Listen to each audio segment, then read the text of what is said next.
Have you ever seen ducks, geese, or any other migratory or waterfowl bird in the winter that you can't seem to see in the summer? Although the pattern may be confusing to us, this is a specific plan that these birds have drawn out for the entire year, and that is because they are migratory. I have been hunting these birds a long time, and in doing that, I've done my research on them. And today we will talk about how and why they migrate. And secondly, we will talk about how they get to their migratory zones. And lastly, we will talk about how long they stay and what they do there and how they get back.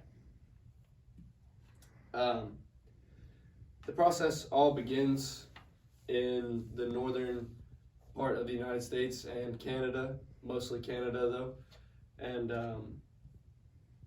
they start to migrate south mostly because of the colder weather and food situation. So once it gets really cold up north, all of their food freezes, and they don't want that for their young, and if they lay their eggs there during that time, then their eggs will freeze, and that would not be a great deal. They get to the migratory spots on certain paths called flyways.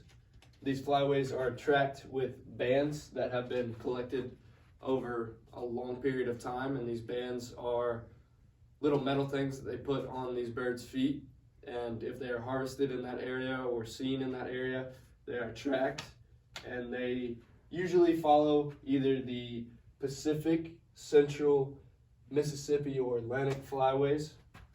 And the reasoning for this is because it is instinctive to them, and probably they've started flying on these because of the landmarks, and now it is just instinct. And once they get down south, they don't stay very long, but whenever they are there, they fatten up a lot, and then they start to feel the rise in temperature of the spring season, and they get too hot because of the layers of their feathers, and then they start to migrate back north, and which is weird because a lot of this migration takes place at night, and that doesn't happen during the southern migration.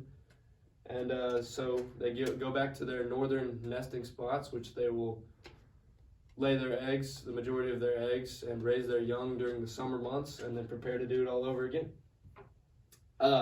In conclusion, the points that we discussed today were how and why ducks and geese and other waterfowl migrate, and then we discussed how they get to their migratory zones and what they do once they get there and how they get back.